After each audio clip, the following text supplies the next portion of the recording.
Welcome back to Turning Hard Times into Good Times. I'm your host, Jay Taylor, and I'm really pleased to have with me a good friend, Bob Moriarty. Robert Moriarty was born in New York in 1946. He began training as a military pilot in 1965 and became the youngest naval aviator during the Vietnam War in 1966. With 2 years in Vietnam and some 832 missions in combat, he left the Marine Corps in 1970. He worked in computers for a few years before beginning a second career as a ferry pilot delivering small airplanes all over the world. He made over 240 ocean crossings, mostly in single-engine airplanes. He holds 14 international aviation records. Robert and his late wife, Barbara, brought 321gold.com to the Internet in 2012. And it is with great sadness that I have to tell you that Barbara, Robert's wife of many years, suddenly passed away just recently. So Robert is now in many ways flying solo in what may in many ways be a more difficult flight than any of the numerous ones he made across the Atlantic by himself years ago. But Robert has many friends, of which I am really happy to say I am one. So it gives me great pleasure to welcome him once again to this show. Thanks for joining me again, Robert. And again, let me express my condolences for your loss. Thank you very much, Jay. You know, you are quite a character, as I've expressed to my listeners in my introduction in the first segment of today's show.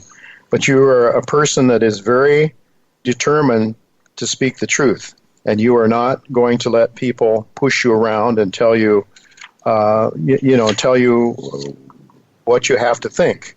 And increasingly, we are being told what we must think or else shut up, essentially. In America, the First Amendment rights seem to be disappearing fairly rapidly. I want to get on to some of your favorite gold stocks eventually, but before we get to that, a few other topics that I'd like to pick your brains on. One has to do with, in fact, you sent a note to me before the show began a couple hours ago. You said that we must be sure to talk about the ongoing coup d'etat that's in progress. So please give us your thoughts on what I believe is most assuredly a phony propaganda campaign aimed at making America into a one-party dictatorship by the people that are pushing the propaganda and the impeachment. But what are your thoughts, Robert? Well, you're absolutely correct, Jay. And it literally is the most important topic, the most important political event in U.S. history. If you go back to Eisenhower's farewell speech, he warned us about the undue influence of the military-industrial complex. Now, he actually used the term congressional military-industrial complex, but one of his speechwriters says, no, you can't do that. You would offend too many people.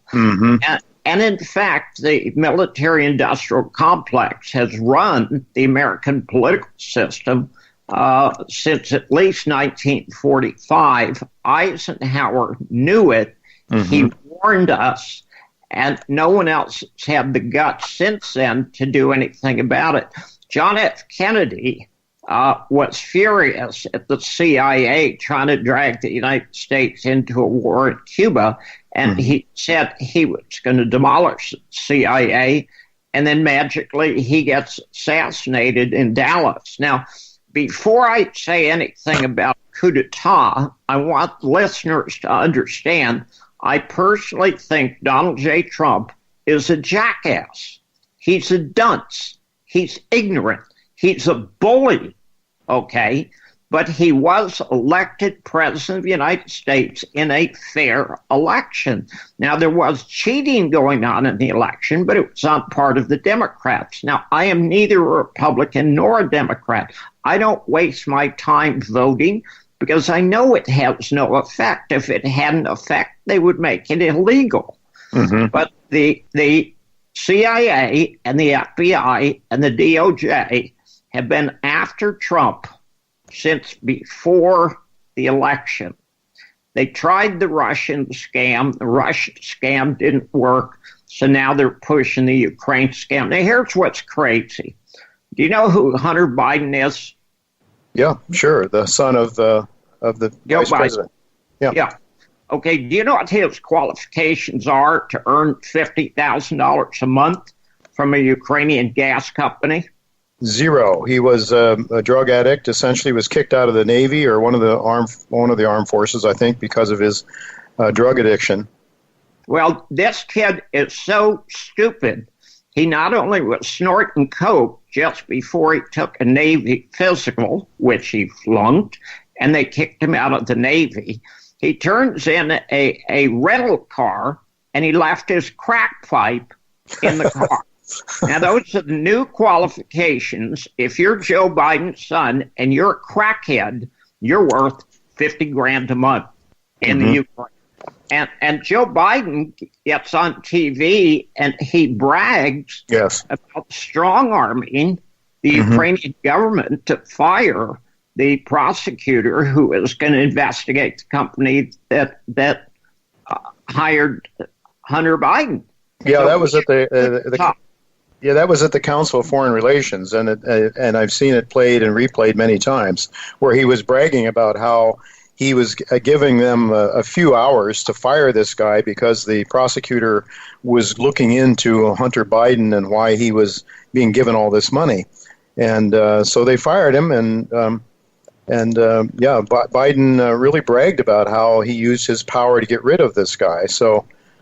Because he was investigating some corrupt going on in the Ukraine. Yeah, but here's what's interesting, Jay.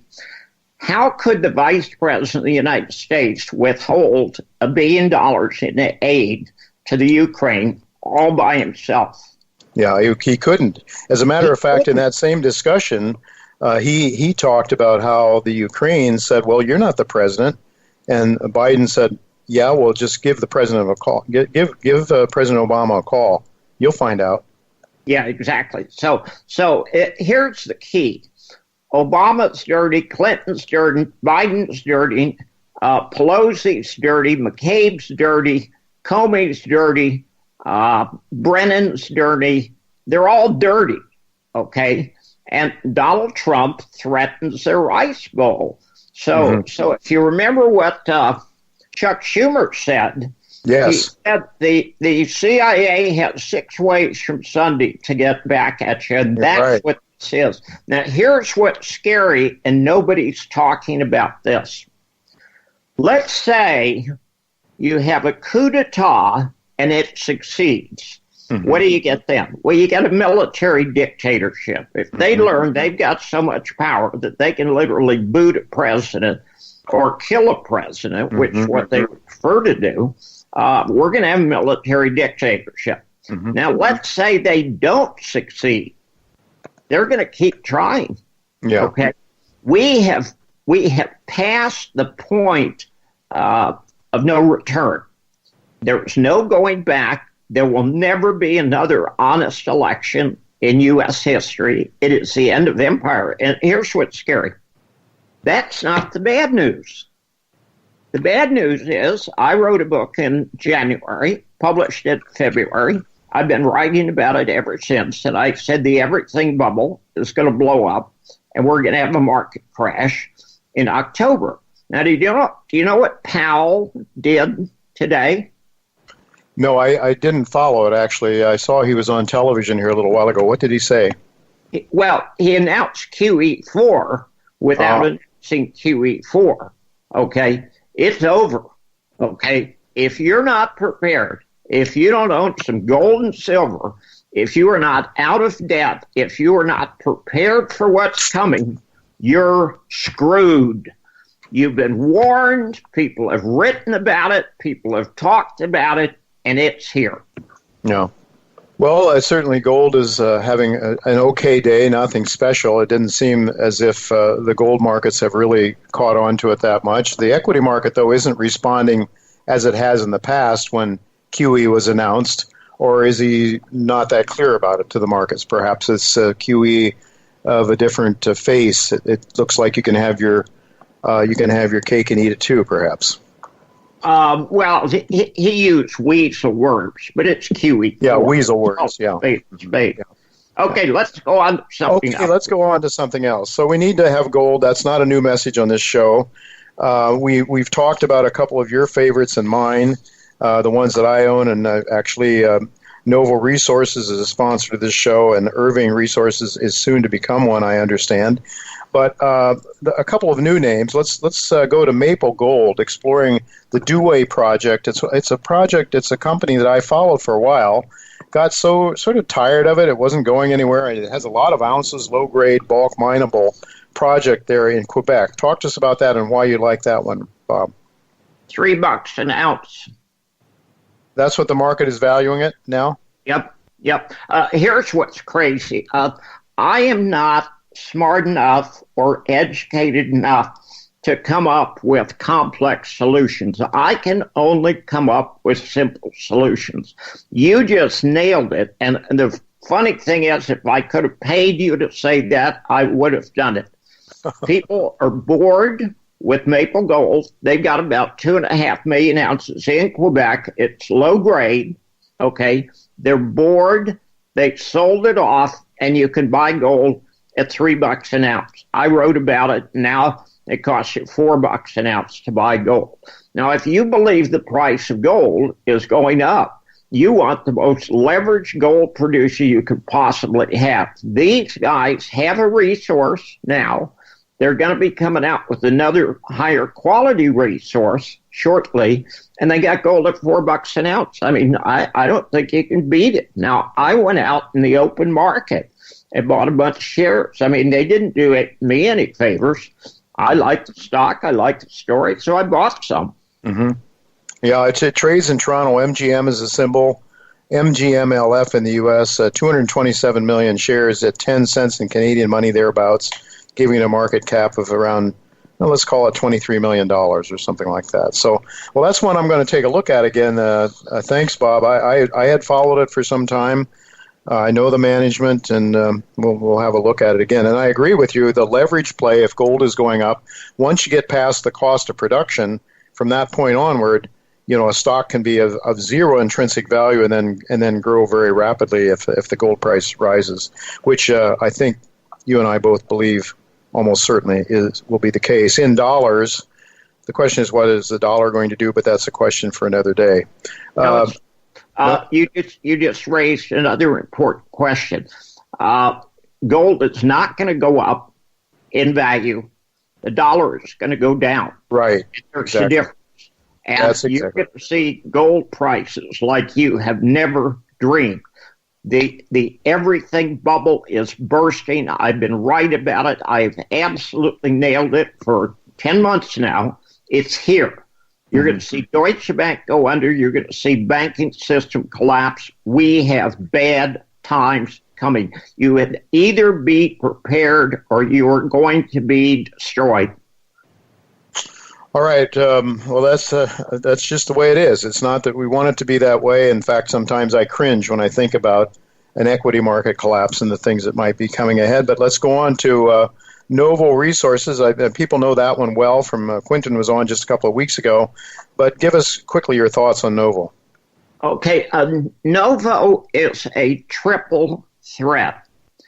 They've got, I think 10,000 square kilometers around Karratha, okay, that it's hard rock gold, it's nuggety gold, it's next to impossible to measure, but that's about 4,000 square miles of gold. Quinton has figured out how to recover the gold, and that's one of three hits. You've got Egina, okay, which is a alluvial gold play. Yes. He's got 1,000 square kilometers there. He has figured out that if you use ground-penetrating radar, you can determine where the channels are, and the channels are very high grade. And I wrote an article, and I came up with some numbers, and I was only using 5%. I've spent a lot of time talking to Quinton about it. I'm going up there in 2 weeks. I would guess the high grade is going to be more like 10 or 15%. Mm-hmm. Oh, well, so you're going to be going up there, you say, and maybe we'll talk to you when you come back after your trip. That would be great. Yep. Okay. Irving Resources in Japan, exploring for some really high-grade targets there in Japan. Also, this is Quentin Henning is very much involved with this one as well. Yeah, exactly. They have come up with one home run intercept already that is Hitchcock grade, Hitchcock thickness. That was an entirely greenfields discovery. However, they're drilling at the Omu mine right now, and they have hit multiple veins. The problem there is the news flow. Japan's a really tough country to deal with. There was no mining there for the last 75 years. Okay, so everything they do, they have to ship to Australia, and it takes months instead of weeks. They've had to bring in Canadian crews. It's very difficult to hire Japanese. So there's lots of problems there. But Quentin and Kiko Levinson have already proven the project. I mean, the really funny thing is everything you need to know is out in the public domain, and the stock's still cheap. Yeah, it's. I saw earlier today $2.60 in Canadian money, 49.8 million shares. So that gives you an idea of about 129 million in Canadian money. So relative to what they have, and they have some pretty stellar shareholders there too. I think Newmont and who else is in there? And Sumitomo. Correct. So those are some of the major shareholders there. And Kiko Levinson, go ahead. Eric Sprott, right. Kiko Levinson, of course, is Japanese, and that cultural thing is very, very important. I would think. Wouldn't you agree with that? Her connections there. Yeah, absolutely. I happen to think I just love Kiko. She is a wonderful woman. She is a great manager. She does not micromanage. She brought in the best people she could, and it's going to be a home run out of the park. Well, I like that one a lot, and I think there could be some news, perhaps finally, some of those assays coming forward soon. What are you hearing? Soon. Soon, okay. Well, I don't know what that means exactly, but we hope another week or two, perhaps. Yep. All right. Well, just my engineer says 4 minutes left. A couple of others are Arania. Arania? How do you pronounce it? Huh? Arania. That's Arania. Gold project down in Ecuador. Ecuador. Lost Cities project, it's called. He's looking for the lost cities. He's drilling right now. There will be results out in about 6 weeks. I love the project. I knew about it 15 years ago. I followed it closely. I have bought a lot of shares, and that's going to be a home run, too. Is that gold? Is gold, silver, copper? What are we looking for there? Yeah, it's gold. However, he has tapped into a sedimentary copper-silver area. And I would anticipate it'll probably do a JV on that. Okay, because it might be a pretty large-scale system, I suppose. Well, okay, so ARU, symbol in Toronto, AUIAF in the United States, only 36.6 million shares, $2.57, 94 million market cap. All right, BlackRock Gold Corp, it's in Nevada, Silver Cloud Project in Nevada. With the remaining time, just tell us quickly what's the story there. Okay, I have actually been to that project. One of the highest grade gold mines in the U.S. was the Midas mine, the Kempsite mine. The Hollister mine was another mine in the same area. It's very high grade. They're drilling right now. They've made a new geological interpretation, and I think there's a good chance of it being a home run. All right, so BRC is a symbol, BKRRF in the U.S., 59.4 million shares, 31 cents, so really a low cap story, 18.4 million, and I guess it's still pretty early days on that, on that project, right? Actually not. I mean, if their theory is valid, they're going to prove it in about 6 weeks. Huh, wow, okay. Well, exciting things going on here in the gold space, no doubt about it. I don't know Of course, it's one thing I like to tell my listeners and my subscribers. First of all, you got to own the gold bullion itself. These are, the two different things, owning gold in the ground as opposed to owning it in your vault or someplace that you can get your hands on when you need it. But the upside can be spectacular for these companies when they are successful, right? And we look forward to it. Thank you very much, Bob, for sharing your wisdom with us. Always a pleasure having you. And we'll look forward to doing it again sometime in the near future. Thank you so much for being with us. Very good. Thank you very much, Jay.